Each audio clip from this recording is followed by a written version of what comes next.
بسم اللہ الرحمن الرحیم۔ لوگوں نے پوچھا یا رسول اللہ، کون سا اسلام افضل ہے؟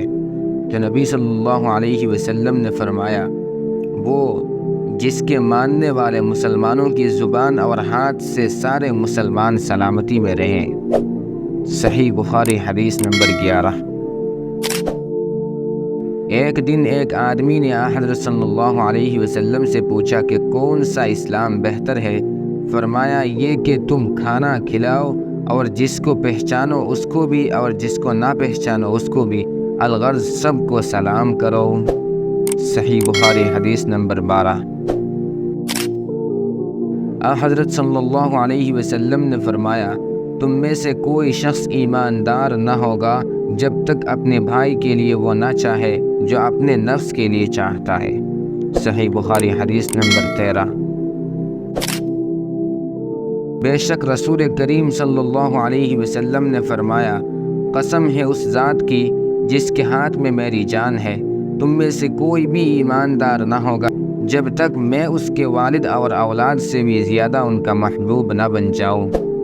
صحیح بخاری حدیث نمبر 14۔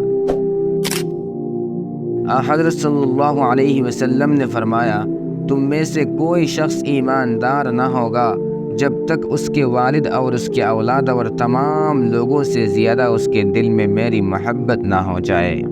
صحیح بخاری حدیث نمبر 15۔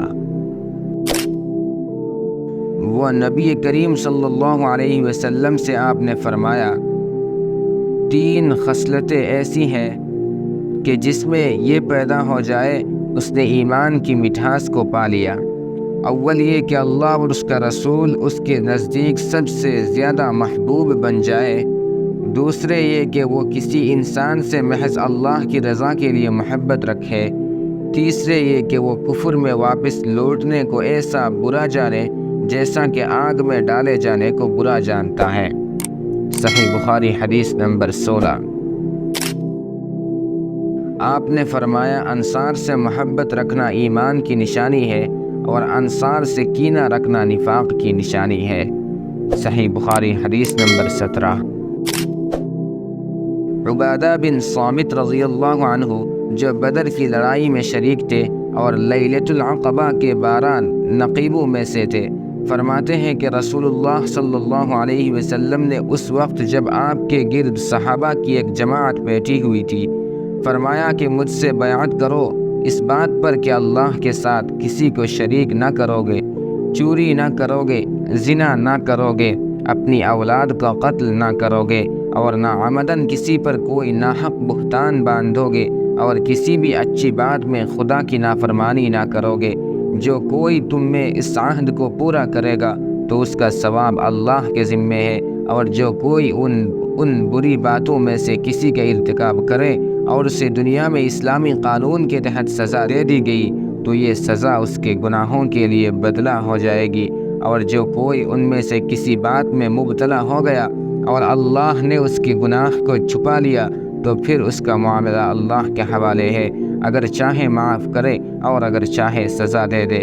عبادہ کہتے ہیں کہ پھر ہم سب نے ان سب باتوں پر آپ صلی اللہ علیہ وسلم سے بیعت کر لی ہے۔ صحیح بخاری حدیث نمبر 18۔ رسول اللہ صلی اللہ علیہ وسلم نے فرمایا، وہ وقت قریب ہے جب مسلمان کا سب سے عمدہ مال اس کی بکریاں ہوں گی، جن کے پیچھے وہ پہاڑوں کی چوٹیوں اور برساتی وادیوں میں اپنے دین کو بچانے کے لیے بھاگ جائے گی۔ صحیح بخاری حدیث نمبر 19۔ رسول اللہ صلی اللہ علیہ وسلم لوگوں کو کسی کام کا حکم دیتے تو وہ ایسا ہی کام ہوتا جس کے کرنے کی لوگوں میں طاقت ہوتی۔ اس پر صحابہ رضی اللہ عنہم نے عرض کیا کہ یا رسول اللہ، ہم لوگ تو آپ جیسے نہیں ہیں، آپ تو معصوم ہیں اور آپ کی اللہ پاک نے اگلی پچھلی سب لغزشیں معاف فرما دی ہے، اس لیے ہمیں اپنے سے کچھ زیادہ عبادت کرنے کا حکم فرمائیے۔ یہ سن کر آپ ناراض ہوئے، حتیٰ کہ خفگی آپ کے چہرے مبارک سے ظاہر ہونے لگی۔ پھر فرمایا کہ بے شک میں تم سب سے زیادہ اللہ سے ڈرتا ہوں اور تم سب سے زیادہ اسے جانتا ہوں، بس تم مجھ سے بڑھ کر عبادت نہیں کر سکتے۔ صحیح بخاری حدیث نمبر 20۔